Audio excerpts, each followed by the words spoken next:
जो बच्चा गऊ की नजर में यूं साईं को संत, भक्तों के पीछे फिरे वो भक्त वत्सल भगवंत।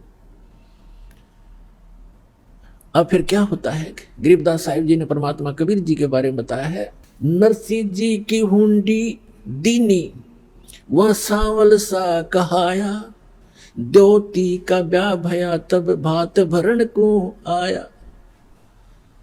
अपने आत्माओं देखो, वैसे तो हमारी रस्म रिवाज बहुत गलत है जो हमने बना रखी थी, अब इनको हम मिनिमाइज करेंगे।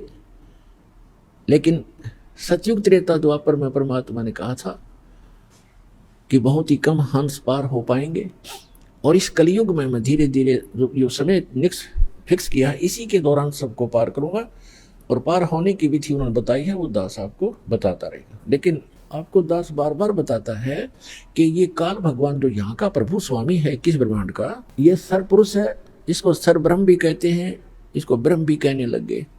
ये काल है जो स्वरूपी निरंजन है, ब्रह्मा विष्णु महेश का पिता है, दुर्गा का पति है। ये चाहता है कि यहाँ के प्राणी परमात्मा से परिचित रहें, गलत साधनाएं करें, भगवान से इनकी आस्था हट जाए और ये नास्तिक हो जाए। जब ये नास्तिक हो जाएंगे तो सुनेंगे नहीं भगवान के लिए। और परमात्मा ने आना था 5500 वर्ष जब बीत जाएंगे, स्वयं ने आए तो दास भेज दिया वो ज्ञान कराने के लिए। तो इससे पहले उसकी नीति ये थी कि सबको ऐसा नास्तिक बना दूं ये भगवान से दूर हट जाए। और परमात्मा ये चाहते हैं कि इनमें इस कलयुग की पिछली पीढ़ी तक परमात्मा की आस्था चाह बनी रहे। आज तक हम देखो नरसिंह जी जैसे महापुरुष के उदाहरण आज तक गुणगान करते आए जितने भी प्रचारक थे, और जिस कारण से हमारी आस्था बनी रही कि भगवान ऐसा करता ही करता है।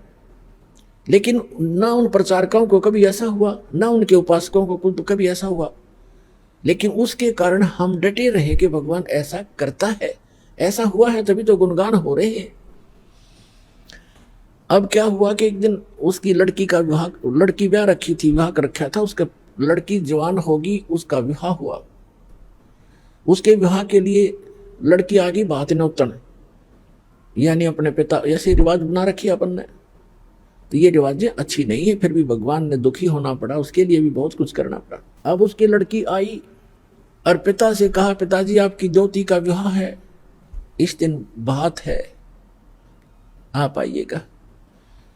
तब उसने कहा कि मैं निर्धन कंगाल बेटी, ना मेरे पास दाम धन नहीं, पर आऊंगा बेटी मैं सुमरूंगा राम।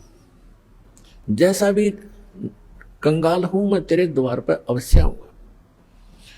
लड़की चली गई। लड़की जैसे वहां प्रतिफल में कुछ दिया करते हैं, बेटी जावे भात नोच कर, कुछ नहीं दिया।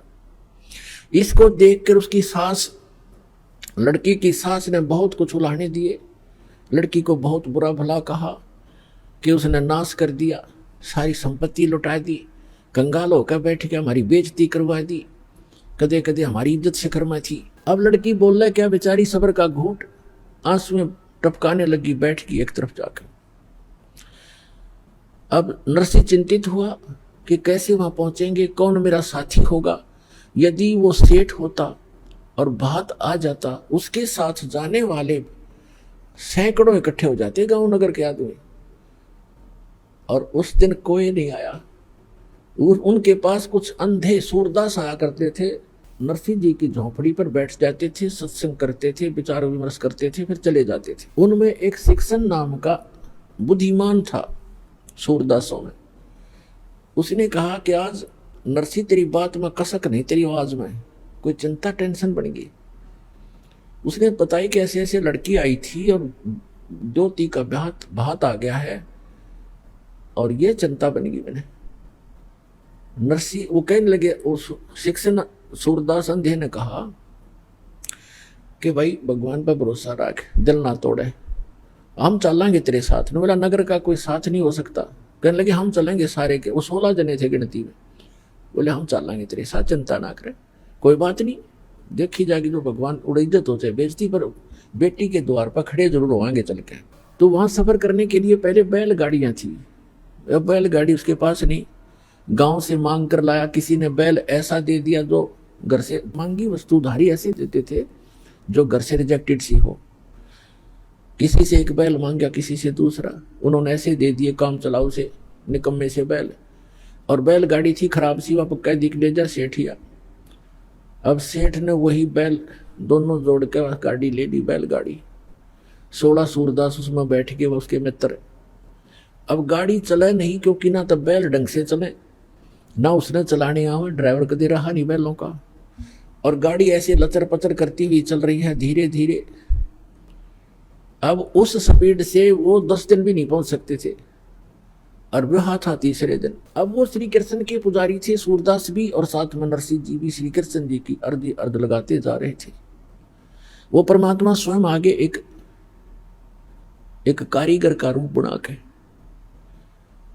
और उनसे कहने लगे कि भाई नरसिंह सेठ, मैंने भी उस गांव में जाना है, जिस गांव में उन्होंने जाना था उससे एक गांव पहले का नाम बता दिया नरसिंह जी का, और कहने लगे मुझे भी बैठा लो अपनी गाड़ी में, साथ में भी चल पड़ता हूँ।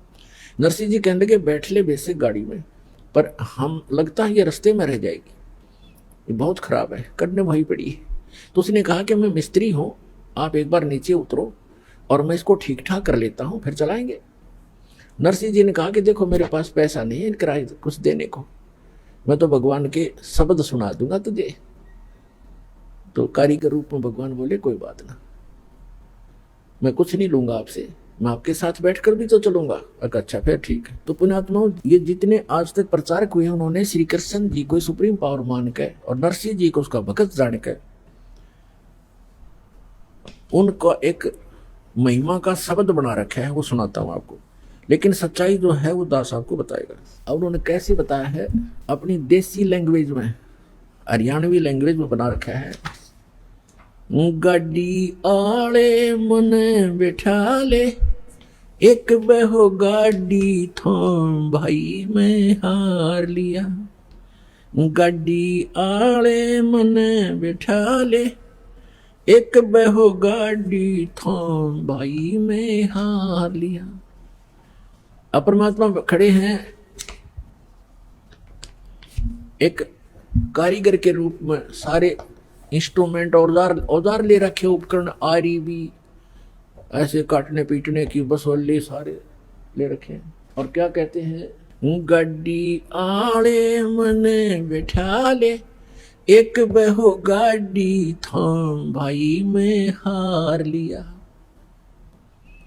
नरसिंह जी जब न्यों बोले, या गाड़ी मेरी पुरानी है, प्रभु जी फिर न्यों बोले, भाई के मेरे त छानी है। प्रभु जी फिर न्यों बोले, क्या मेरे त छानी है। नाम कृष्ण नाम जात का खाती, ये जानू सारा काम भाई मैं हार लिया। गाड़ी आले मने बैठा ले, एक बहो गाड़ी थाम भाई मैं हार लिया। प्रभु जी फिर लगे समारण, ले हाथ में आरी जी। नरसिंह जी की वा टूटी गाड़ी, अरने आप समारी जी। प्रभु जी जब लगे समारण, ले हाथ में आरी जी। नरसिंह जी की वा टूटी गाड़ी, अरने आप समारी जी। नरसिंह बोला मैं शब्द सुना दूं, ना देने को दाम भाई मैं हार लिया। गाड़ी वाले मने बैठा ले, एक बहो गाड़ी थाम भाई मैं हार लिया। 16 सूरदास बैठे गाड़ी में, रटे राम की माला जी। 16 सूरदास बैठे गाड़ी में, वो रटे राम की माला जी। पवन समान गाड़ी चाली, जब भगवान बने गढ़वाला जी। पवन समान गाड़ी चाली, जब भगवान बने गढ़वाला जी। भक्तों का रखवाला जी, वो आपे पूर्ण राम भाई मैं हार लिया। गड्डी आड़े मने बैठा ले, एक बहो गाड़ी थाम भाई मैं हार लिया। बैलों ऊपर हाथ फेर दिया, बल बैलों में आया जी। बैलों ऊपर हाथ फेर दिया, बल बैलों में आया जी। कई रोज का पंथ विकट था, पल माहे पहुंचाया जी। कई रोज का पंथ विकट था, पल माहे पहुंचाया जी। वो प्रभु खाती चला गया भाई, कर संतों प्रणाम भाई मैं हार लिया। गाड़ी आड़े मने बिठा ले, एक बहु गाड़ी थाम भाई मैं हार लिया। कृष्ण तो रथवान बने, ये कबीर बने रखवाड़ा जी। कृष्ण तो रथवान बने, कबीर बने रखवाड़ा जी। जो सतगुरु के शरणा आगे, वो भगत जीत गए पाड़ा जी। जो सतगुरु की शरण आगे, वो भगत जीत गए पाड़ा जी। संत करे नहीं टाड़ा जी, परमेश्वर करे नहीं टाड़ा जी। वो सारे सबके काम भाई मैं हार लिया। गाड़ी आड़े मने बैठा ले, एक बहु गाड़ी थाम भाई मैं हार लिया। इन कथाओं से हमने शिक्षा लेनी है, क्योंकि पहले तो हम बालक थे। हमने कोई कह देता कि ये आसमान बहुत निकट था, दादी अम्मा ने एक सितारा तोड़कर और ऐसे ऐसे कर दिया इसलिए दूर भाग गया, तो हम सारी मान लेते थे ऐसे होगा।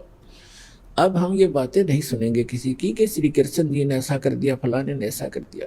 गीता अध्याय नंबर 15 के श्लोक नंबर 17 में स्पष्ट किया है कि उत्तम पुरुषत्व अन्य परमात्मा की उदारत है, यह लोक धर्म अवश्य विवर्ती अवैश्वर है।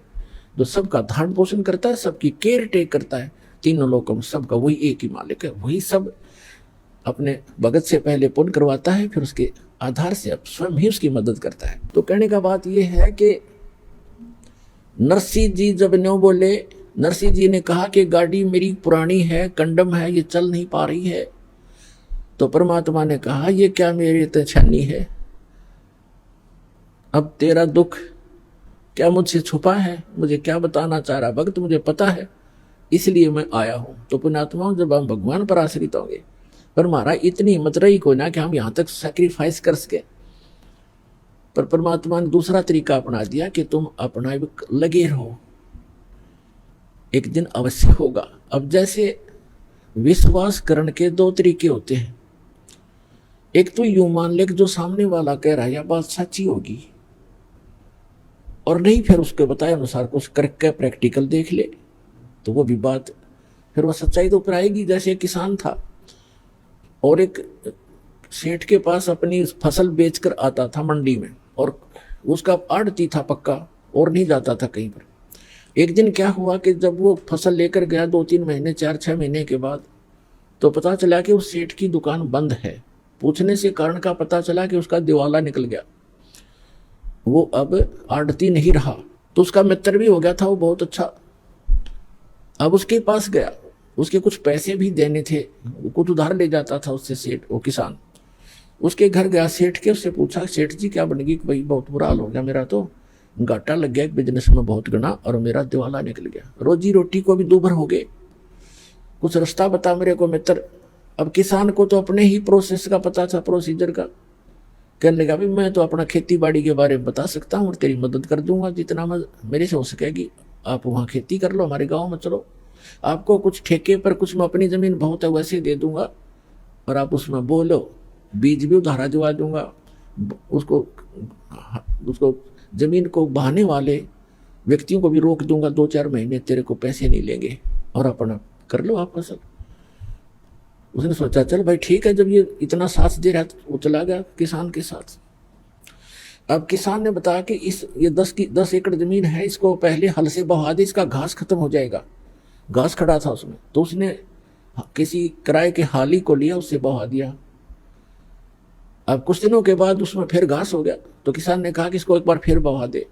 उसको कई बार बहाना पड़ता है, अक्सर तरह कुछ ऐसे हैं। उसके बाद समय आने पर फिर उसमें वर्षा होगी, वर्षा होने से पर कहा कि अब इसमें बीज बो दे, गेहूं बो दे। उसने गेहूं बीज दिया या बाजरा बीज दिया। अब वो तो लाला जी था, रोजाना के 200-400 रुपये लेता था, गले में उठाता था, हरवा चौनी नहीं आ रही, रोज खर्च ही खर्च हो रहा है और डेली लिख रहा है। बाई वाले ने लिए 5 रुपये, दूसरी बार लिए 5 रुपये, तीसरी बार लिए 5, 15 रुपये तो खर्च हो रही है उसके। और अन इनकम अभी कोई आशा नहीं। जब उसने गेहूं बीजे, गेहूं का भी हिसाब ला लिया, बीज 50 रुपये का बीज गेहूं का, वो भी लिख लिया। उधार थे, देने तो थे ही उसने। उन्होंने सोचा बड़ी बात बिगड़ी भाई, आता कुछ नहीं, जा ही रहा है। फिर देखा वो गेहूं बोने के बाद क्या देखा, खेत में सारे में घास उग गया। उसको पता था नहीं प्रोसेस का। वो सारे में गेहूं उग गए थे, सारा हरा भरा हो रहा, और वो माथे बात लाइव बैठा। उसने ये सोचा था इसमें फिर घास जाम गया, मित्र कहेगा इसने फिर बवा दे।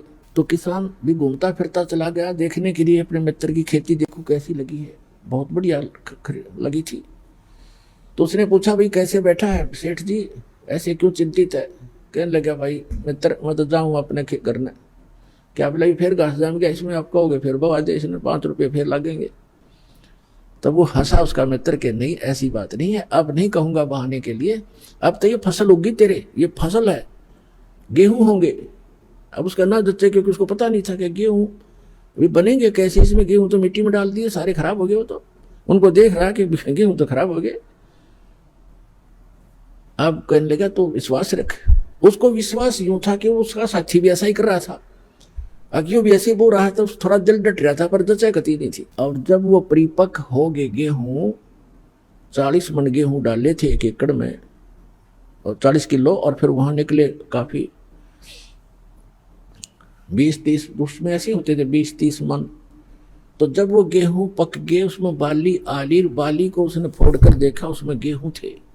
ओहो, तब उसको विश्वास हुआ कि सच में जो मित्र कह रहा था आज वो सारी सच्ची पाई।